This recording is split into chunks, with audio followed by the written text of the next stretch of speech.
Em nome do Pai que me criou, em nome do Filho que me resgatou, e em nome do Espírito Santo que me santificou, divina vontade, reina na minha vontade.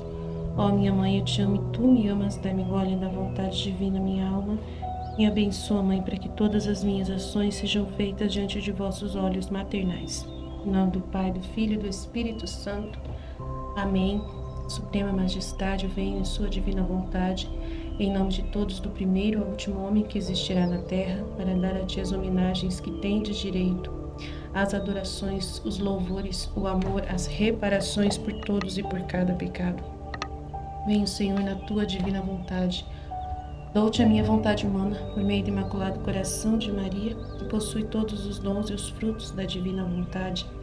Dai-me a tua divina vontade, vem divina vontade nesta ação que estou a fazer e em todas as ações que eu farei durante este dia. Amém, Fiat. Continuando então, coroa da santidade. Ainda estamos nas refutações de dúvidas que tem contra a Luísa Picarreta, colocações que são feitas por pessoas, e o Daniel O'Connor, no seu livro Coroa da Santidade, está respondendo as objeções contra a santidade dos escritos ensinados pelos escritos de Luísa Picarreta. Estamos na página do Coroa da Santidade 513. Está falando sobre revelação particular, que é uma revelação particular, sobre isso, E agora, isso não é, pelo menos, um desenvolvimento artificial da tradição? Essa é a pergunta. Eles fazem a objeção seguinte: mesmo que nada que seja absolutamente contrário ao ensino da Igreja esteja contido nas revelações de Luísa Picarreta, elas devem ainda ser evitadas devido à quantidade de discordância que há neles com os escritos dos autores da Igreja e outras autoridades nobres da teologia católica ortodoxa. Aí, como tem muitas novidades nos escritos da Luísa que nunca foram dados por Jesus a ninguém, e o próprio Jesus diz para Luísa Picarreta que são revelações únicas para esse tempo de agora, como também para Santa Faustina foram revelações especiais para o tempo final, que o Espírito Santo reservou, Então, a resposta que ele dá: se as revelações de Luísa Picarreta exibem um grau artificial de desenvolvimento da religião católica, do pensamento católico, de tal maneira que eles não se encaixam confortavelmente e belamente na tradição que nos foi entregue por 2000 anos de santos, então eles devem realmente ser de fato evitados. Para que qualquer desenvolvimento da doutrina seja válido, ele deve ter estabilidade nos alicerces que a precedem, mas não precisa ficar sem uma única diferença. Talvez essa distinção seja melhor considerada por meio de uma ilustração. Então ele vai explicar. Vamos lá. Deus está buscando construir uma bela catedral pelo crescimento da tradição sagrada ao longo da história. Não um arranha-céu em forma de caixa. Cada era da Igreja na Terra pode contar com muitos membros em dois campos. No primeiro acampamento estão aqueles que desconsideram a fundação e se esforçam para construir uma asa que se projeta em um ângulo perigoso. Essa nova construção cairá em pouco tempo e causará a destruição de muitas vidas. Foi o que ocorreu na esteira do Concílio Vaticano II, quando tantos sacerdotes religiosos e leigos, interpretando o concílio de maneira errônea, rejeitaram a hermenêutica da continuidade, tão belamente defendida pelo Papa Bento XVI, a favor de uma ruptura. O modernismo invadiu como ordens, paróquias, seminários e escolas católicas esvaziaram como nunca antes visto na Igreja. Este é realmente o maior perigo. No outro campo estão aqueles que insistem em que cada nível sucessivo seja idêntico àquele em que repousa. Ao fazê-lo, eles se declaram arquitetos e não trabalhadores. Mas é essencial que não nos esforcemos constantemente para garantir que estamos permitindo que o Espírito Santo que seja o arquiteto da história, especialmente a história da Igreja. Qualquer arquiteto que contratasse um construtor para construir uma catedral que fosse a obra-prima de sua vida e descobrisse um dia que apenas um armazém estava sendo construído, despediria esse construtor de uma só vez e exigiria uma conta. Tal construtor enterrou seu talento no chão e, como tal, provou ser um servo sem valor digno de ser apenas lançado para o exterior das trevas. Nenhuma resposta teológica única e suficiente será suficiente para determinar se as revelações de Luisa Picarreta consistem em como os detratores cobram, como essas pessoas veem contra, sem conhecer direito, uma asa estável, ou se equivalem a uma magnífica torre de ouro maciço para acabar com a catedral. Mas estou convencido de que qualquer católico instruído que leia os escritos da Luisa Picarreta de verdade, de coração mesmo, contanto que isso seja feito sem o punho cerrado, sem nenhum preconceito, que já venha com um preconceito contra, mencionado no início desse capítulo, ficará impressionado com a forma como eles se integram harmoniosamente, perfeitamente, se baseiam nos grandes escritos da Igreja, especialmente nos dos pais da Igreja, dos doutores e papas. E se alguém tiver problemas para ver essa harmonia, educar-se no desenvolvimento dos temas mais importantes da espiritualidade católica o ajudará a vê-la claramente, talvez em parte lendo a primeira parte deste livro do Coroa da Santidade, que é o capítulo intitulado Dom que já estava previsto, no Evangelho já estava previsto por Jesus, esse dom de serdes perfeitos como o vosso Pai é perfeito.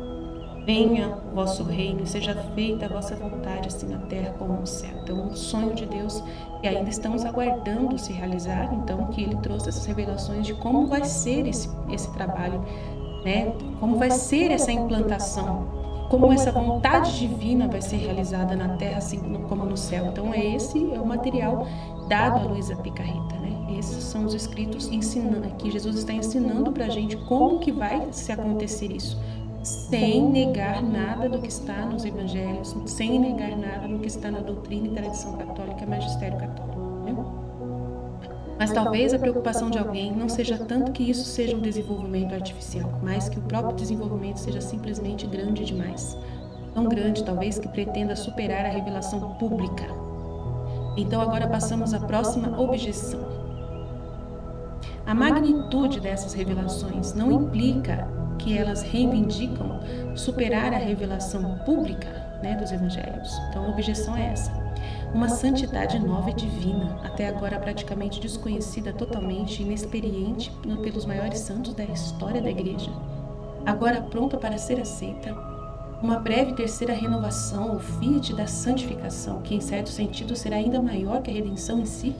Este é simplesmente inaceitável para a revelação privada, de acordo com o parágrafo 67 do Catecismo, que ensina que a revelação privada não pode melhorar ou completar a revelação definitiva de Cristo. E a resposta é: a Igreja não impõe e nem nunca colocou um limite para a grandeza da realidade de revelações privadas. Nunca colocou um limite para a grandeza do que vem através da revelação privada, pelo que ela é permitida, Então não tem limites, a Igreja nunca colocou limites para as revelações que o Senhor quiser fazer, que Deus é livre, Deus é insondável, O Catecismo deixa claramente exposto que Deus é insondável, que nós não sabemos, não podemos sondar o que Deus tem preparado para nós, Então deixa claro, o Catecismo deixa claro que Deus é insondável.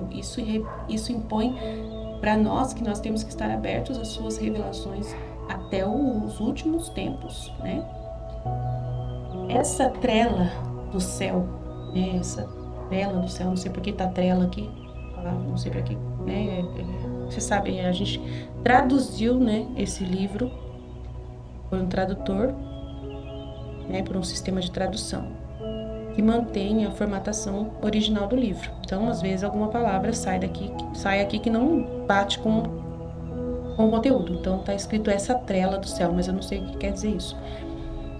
É apenas o que certas pessoas do mundo que habitam dentro de suas fileiras institucionais fazem, temendo, como sempre, o mundano, que eles possam perder poder pessoal, lucro e prestígio, se Deus balançar o barco.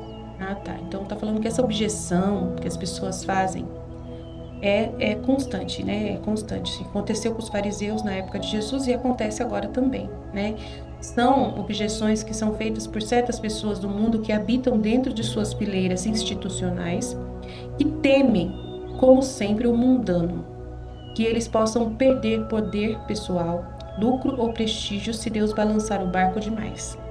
Tais almas se promoveram para a posição de arquiteto da igreja, enquanto rebaixavam Deus para a posição de trabalhador braçal, no processo de construção da grande catedral que é a história da igreja. Então, ele está falando aqui que tem pessoas, né, que se colocaram institucionalmente como os verdadeiros arquitetos da igreja, né, e tiraram o Espírito Santo do local, né, tiraram Deus da posição de arquiteto, de dono da história, né, colocaram Deus como um simples trabalhador que os servem e tem que colaborar com eles, né, para que eles continuem no prestígio deles. Então isso a gente sabe que isso aconteceu na época de Jesus e não pode se repetir agora, mas está se repetindo, como sempre. O ser humano vai sempre cometer sempre os mesmos erros, né?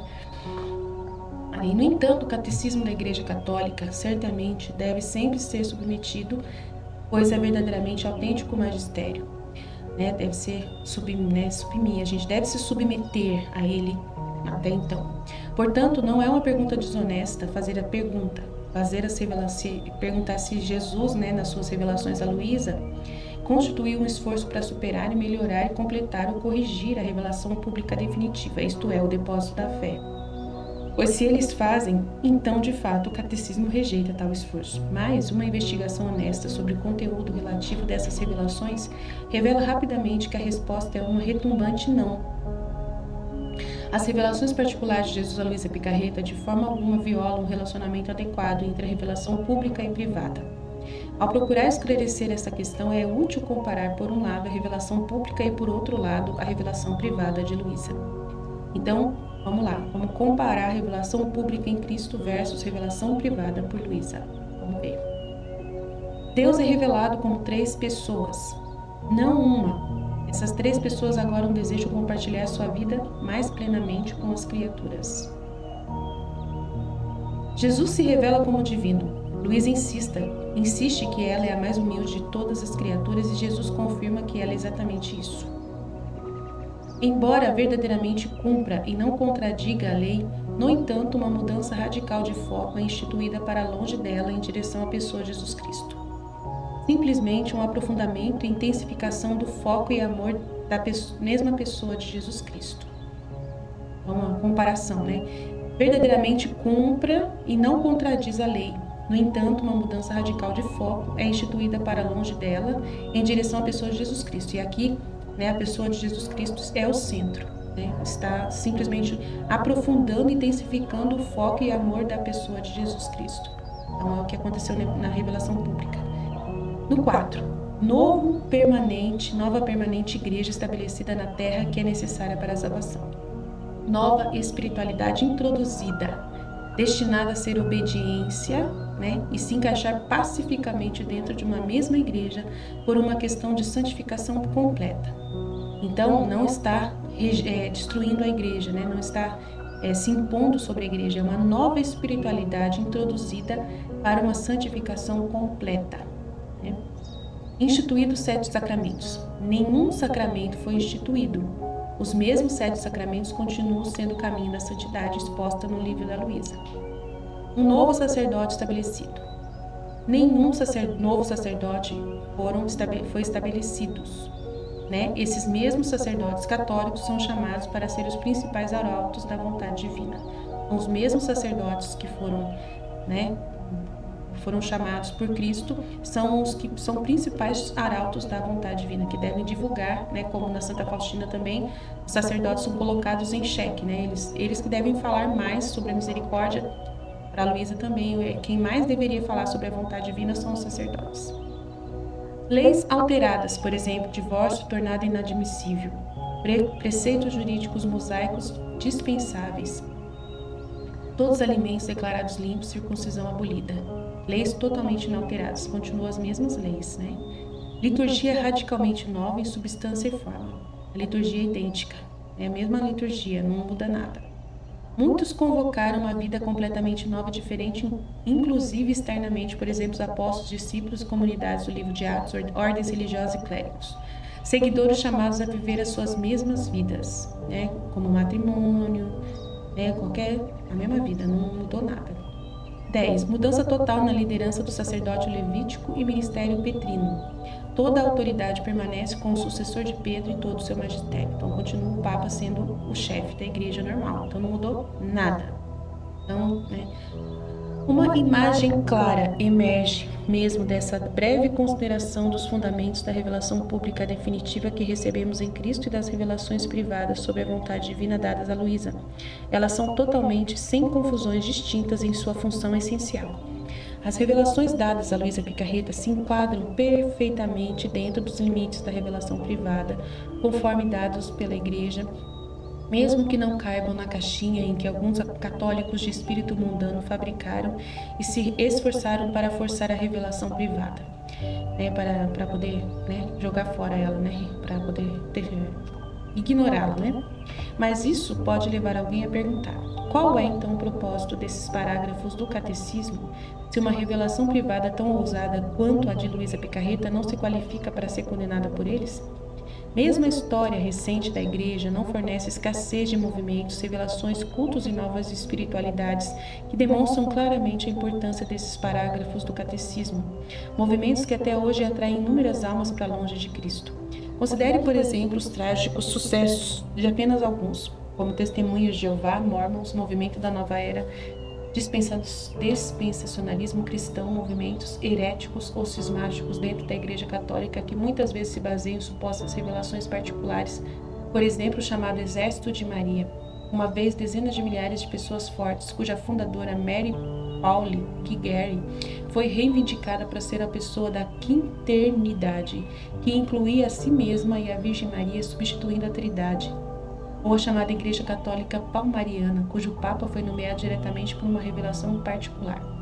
Este é apenas uma lista parcial de incontáveis movimentos em todo o mundo que reivindicam superar, corrigir ou completar a revelação pública, como são, por lobos em pele de cordeiro, que estão arrastando muitas almas para longe da Igreja Católica e seus ensinamentos infalíveis e colocando em risco a salvação das pessoas. Enquanto isso, as revelações de Luísa Picarreta fizeram apenas o contrário. Atraiu as almas mais para a igreja, Ele mesmo diz aqui: eu pessoalmente conheço pessoas que foram resgatadas da espiritualidade errônea pelo poder das revelações da Luísa Picarreta e agora são católicos completamente ortodoxos e devotos, santificando-as e, em geral, produzindo frutos cuja natureza nenhum observador honesto poderia confundir. Então, que os escritos da Luísa estão trazendo de volta as pessoas para a Igreja Católica original, a nossa Igreja Romana, Católica Romana. Infelizmente, existem alguns católicos hoje, particularmente aqueles que reivindicam o título de caçadores de lobos, que repetem incessantemente pseudo-axiomas como o diabo tolerará com prazer 99 verdades por uma mentira, que os causam, em sua paranoia, ver o diabo por trás de cada rocha e se apaixonar sutilmente pelas antigas heresias dualistas que consideram o diabo como uma partida para o próprio Deus. Pois eles não percebem que, na verdade, o diabo não pode deixar de mostrar seus dentes e que existem critérios claros e sancionados pela Igreja para descobrir se ele está por trás de um movimento ou de uma revelação. Ver parte 1 do livro, a seção sobre discernimento de supostas revelações. Então tem a parte 1 desse livro que a gente já leu. Consequentemente, não precisamos passar ano após ano confusos quanto ao fato de o diabo estar por trás de alguma coisa. Não é tão difícil para um católico sério e devoto descobrir a verdade sobre isso. Mas esses caçadores de lobos superestimam muito o diabo, supondo que ele espere de bom grado, década após década, enquanto inúmeras almas são salvas e santificadas, o tempo todo sendo ele quem agradece por isso. De fato, o diabo, sendo de origem angélica, tem um grau de inteligência além da compreensão humana, mas sua inteligência é sempre superada por sua raiva irracional, que não lhe permite esperar pacientemente por tanto tempo. Os ancestrais espirituais desses caçadores de lobos são os mesmos católicos que se opõem incansavelmente ao reconhecimento da santidade das almas santas por anos, apenas por vê-las logo depois canonizadas, que, entre outras coisas, é um decreto infalível da santidade do santo. Eles são os mesmos católicos que se opõem implacavelmente às aparições marianas, apenas para vê-las logo depois aprovadas. E como se diz, o maior truque que o diabo já provocou no mundo, em geral, foi convencê-lo de que ele não existia. Então, o maior truque que ele usou no devoto é convencê-los de que ele é imenso e quase onipotente, quando na verdade ele é um covarde e um fraco. Isso ainda deixa uma preocupação final que acompanha essa objeção. Como é que essa revelação particular não pretende ultrapassar a revelação definitiva em Cristo se Jesus disse a Luísa que o próximo terceiro fiat será em certo sentido maior que a própria redenção? Embora essa seja uma pergunta honesta, ela surge de uma confusão elementar, de idioma e má interpretação do que o catecismo está condenando aqui. O catecismo não está ensinando que nenhuma revelação particular pode falar algo maior que a redenção.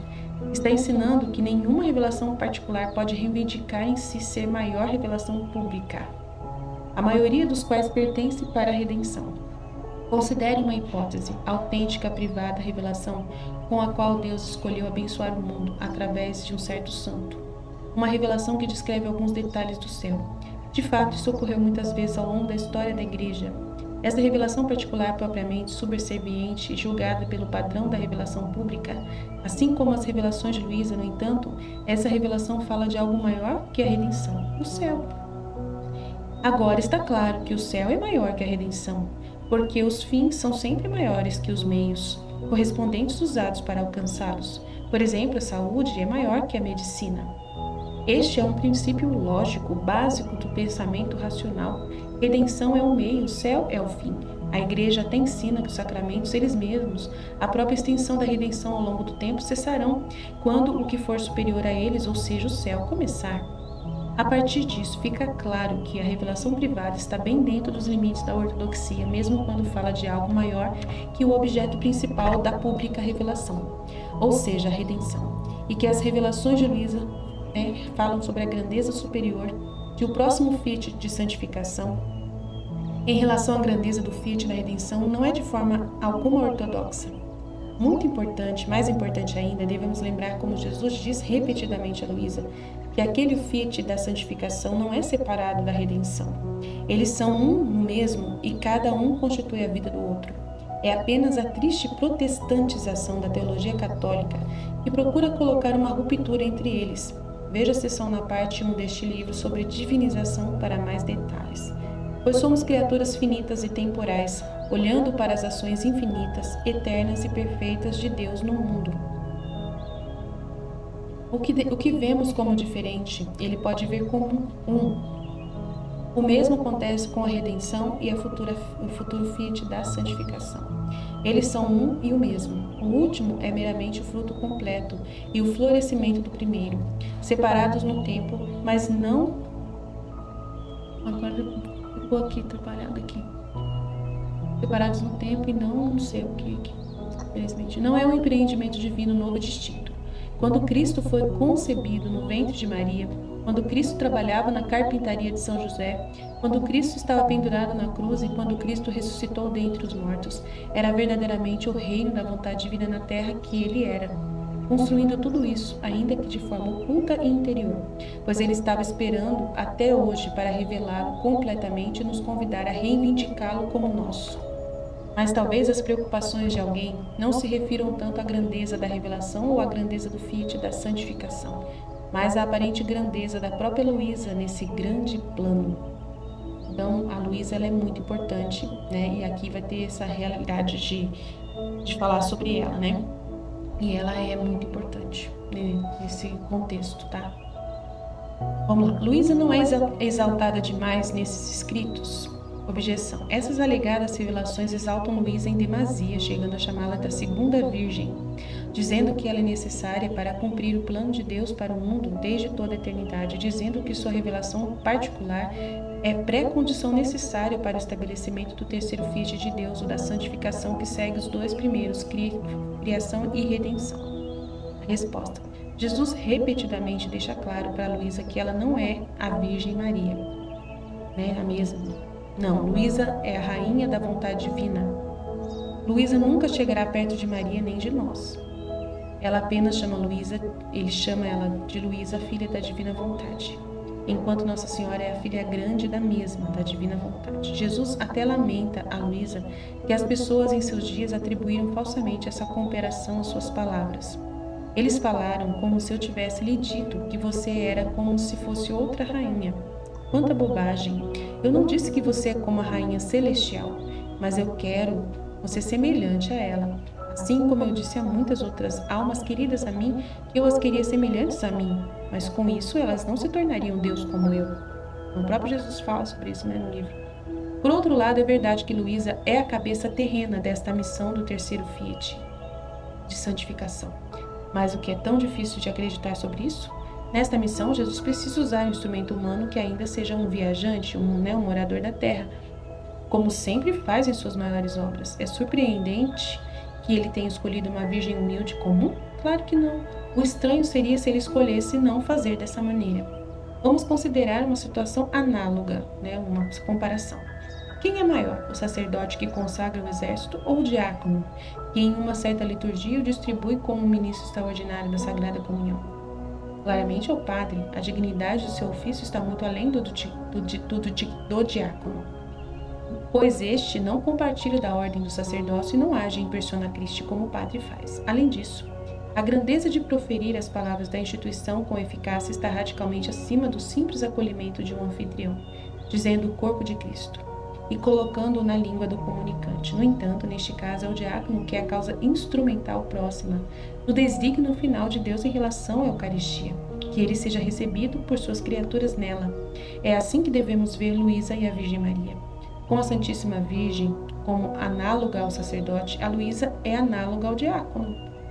De fato, é com essa compreensão análoga de sacerdote e diácono que devemos abordar qualquer alegação que possa imputar algum tipo de grandeza maior a Luísa e suas revelações do que a Jesus e seu ministério através dos sacramentos, e a Maria em seu papel de rainha, mediatriz, mediadora, corredentora e advogada. Acima de tudo, saiba que essas afirmações não existem realmente nas revelações de Luísa Picarreta. Estamos lidando aqui apenas com uma possível aparência falsa disso para alguns leitores, e como já discutimos nos capítulos anteriores e como Jesus também deixa claro em suas revelações a Luísa, Luísa não é comparável a Maria de nenhuma maneira fundamental. Antes de tudo, mesmo a maior de todas as graças, o dom de viver da vontade divina, ainda é apenas isso, uma graça. Maria é rainha soberana de toda a criação, a única mãe de Deus e sim a mediadora de toda a graça e, portanto, também a mediadora do dom de viver na própria vontade divina. Luísa, por outro lado, é aquela por quem nós sabemos que existe esse dom, um conhecimento que nos dispõe a recebê-lo, embora seja certo que certamente falha em expressar completamente a missão de Luísa. Essa dinâmica é semelhante aos missionários que proclamam o Evangelho, servindo assim como causa instrumental e eficiente da salvação, através do sacrifício de Cristo por aqueles que ouvem e creem. Jesus diz a Luísa que ninguém pode se aproximar tanto em amor quanto em sacrifício, a ele e a sua mãe. Ninguém, ele repete, o dom de viver na vontade divina não muda isso nem um pouco, nem mesmo para a Luísa. Então, e a Luísa, ela é a depositária, do conhecimento sobre o reino da divina vontade, o dom da divina vontade, E ela deu o fiat, Ela, para ser depositária, ela precisou dar o seu fiat, dar o seu sim, como Nossa Senhora deu. Mas isso não faz de Luísa maior que Nossa Senhora, principalmente porque Nossa Senhora é Imaculada Conceição. Ela foi escolhida, e preparada, criada, especialmente com essa dignidade de mãe de Deus. Então a Luísa, ela é uma pecadora como qualquer outra que foi escolhida a dedo por Jesus para fazer essa missão, E ela é especial por isso, por ela ter dado o seu fim, o seu sim para Jesus. Amém? E Deus abençoe. Estivemos reunidos, continuaremos sempre no amor e na misericórdia de Deus Todo-Poderoso, Pai, Filho e Espírito Santo. Amém.